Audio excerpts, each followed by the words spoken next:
If I could choose, I would be in Joseph's tribe. The rabbis say the evil eye had no power over the eye that refused to enjoy what did not belong to it. In layman's terms, Potiphar's wife made a move on Joseph and he said, pass. Welcome back to And God Was Like. I'm your host, Ariel Kaplan, and I'm dressed up today for the last parshat in the book of Genesis, Parshat Vayechi. We're getting into it. Chapter 47, 17 years later. Being that it's the last parshat of Breshit, it should come as no surprise that Jacob is about to die. On his deathbed, Jacob asks Joseph for a small favor. Put your hand under my thigh, his penis. Promise me you won't bury me in Egypt. I want to be buried with my ancestors. Okay? Swear to me! And Joseph does. Chapter 48. Jacob didn't die, obviously, but now he's really gonna die. Joseph visits him with his sons, Manasseh and Ephraim. Jacob tells Joseph that he's gonna adopt the kids as though they were his own. And here's why. Immediately after God blessed me with the largest and hottest nation ever, your mom, Rachel, died. I was so depressed. I lost my libido. I couldn't get it up. So it'd be impossible for me to have more kids.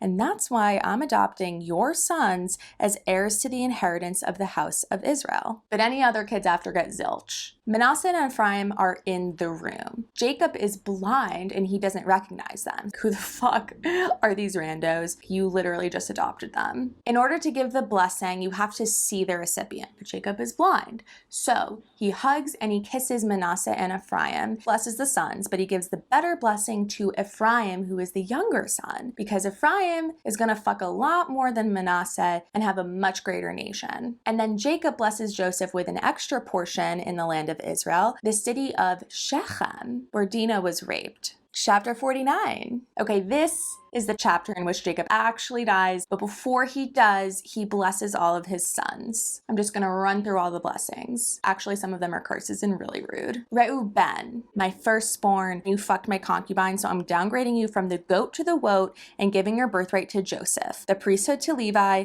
and royalty to Judah. Bitches get stitches. Shimon and Levi, you go together like Rama Lama Lama Kadinga Dinga Don. And you were next in line for the firstborn status, but killing everyone in Shechem was super aggressive and you lost it. Okay, this is really fucked up because Joseph got the city of Shechem as his extra portion, which Jacob claimed to have won by sword in hand, except now he's punishing the brothers who made the capture happen. Judah, I fucking love you, my little lion cub, and you're gonna be king. Zebulon, you will be king of the sea. Issachar, I really didn't get this one, so next. Dan, you're that overprotective best friend. Gad, you're kind of like Dan. Asher, you're like a baker or something. Naphtali, you're a hind let loose which yields lovely fawns, aka he is the bearer of good news, and that's where the expression comes from. Joseph, he is beauty, he is grace, and he is a dime piece. To you, I bestow all of my blessings from God. Benjamin, you ravenous little wolf you. And then Jacob died. Chapter 50. Joseph cried a lot and kissed his dead father. Technically necrophilia, but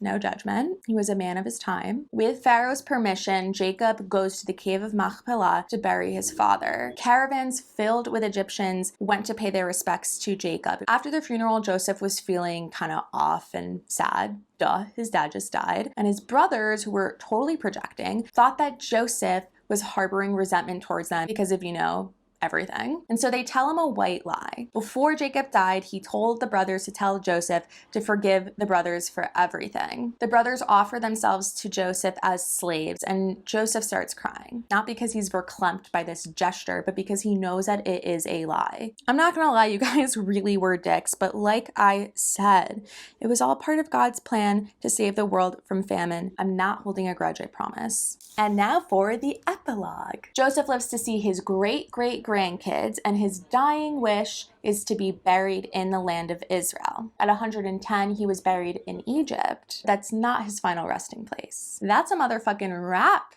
on Breshit. Tune in next week for the first parshat in the book of Shemot, Exodus.